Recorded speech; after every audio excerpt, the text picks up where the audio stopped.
I'm Colin St-Cyr Duhamel, je suis marionnettiste, j'habite à Montréal. Je fabrique des bonhommes and I animate them in shows. When I was a kid, I wanted to be an inventor, but I also wanted to be a storyteller.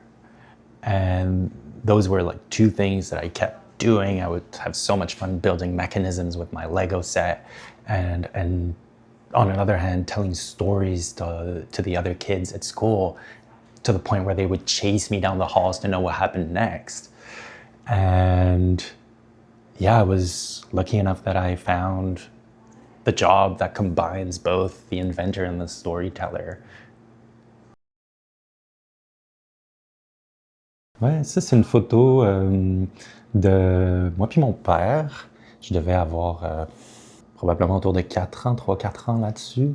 My dad repurposed a wardrobe when I was a kid and pulled out the front panel, replaced it with curtains, and made it a puppet theater.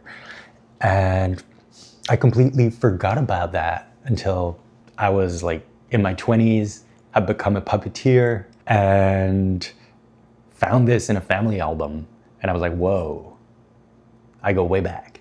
I love it. I was with 4 other people, that's 5 of us. So living with roommates in your 30s is, like, people have this image of living in your 20s with roommates. It's very different once you hit your 30s and everybody's got their life a little bit more structured. I just really like living with a bunch of people and sharing food, sharing tasks, going dumpster diving. Here's last night's haul.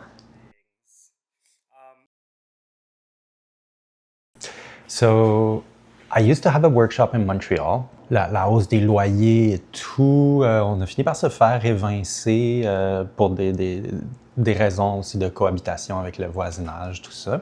Donc, il a fallu que je me trouve un nouvel atelier. The only one that was affordable enough was in Laval. So I'm sort of going counter rush hour, living in Montreal, working in Laval. The way that I found to have a workshop that's affordable is I have an agreement with a community center where I give a day's work of time per month, and it sort of keeps my rent low, and I do volunteer work for them, and so it's a nice mutually beneficial agreement, I think. La façon dont j'arrive à intégrer la créativité, la création dans ma vie, a lot of it is also about creating the circumstances that make it possible. Réduire ma consommation pour pouvoir vivre sur un salaire d'artiste dans la société dans laquelle on vit. Donc faire des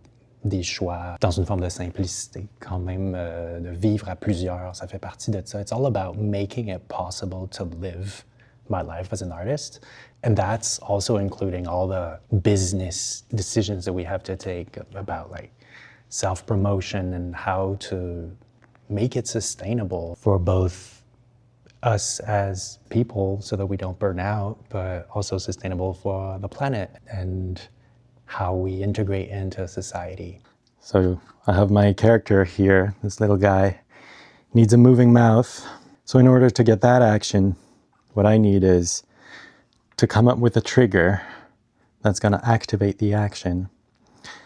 I'm going to need a transmission means to bring the movement from the trigger to the mouth. And so this is going to be our little string here. I'm going to set it up. So when the mouth is closed, I pull on the trigger and I open the mouth. Now, what you see that I need is a return mechanism, because you don't want your guy to sit like that.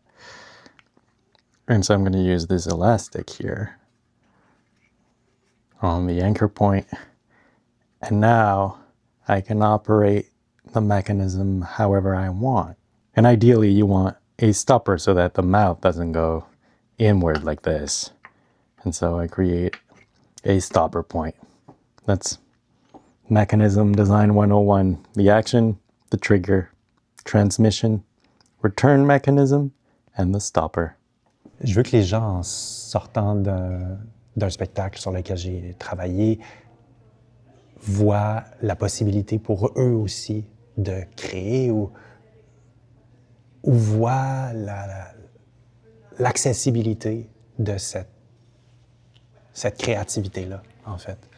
Autant je pense que c'est important dans une société qu'on ait des gens dont c'est la job d'être des créateurs, des créatrices. Je pense que c'est des skills qui doivent être investis très profondément pour qu'on puisse avoir de la création de qualité. Ça prend des artistes professionnels. Mais on a aussi besoin de plus de gens qui réalisent leur potentiel, qui réalisent qu'ils peuvent créer des choses, qui peuvent réparer les objets autour d'eux, qui peuvent construire des choses de leurs mains. Puis moi, c'est vraiment...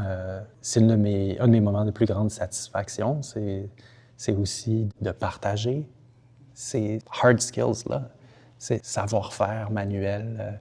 Je donne souvent des formations pour la communauté artistique, mais je montre aussi aux gens autour de moi qui ont envie à utiliser les outils, à fabriquer des choses de leurs mains.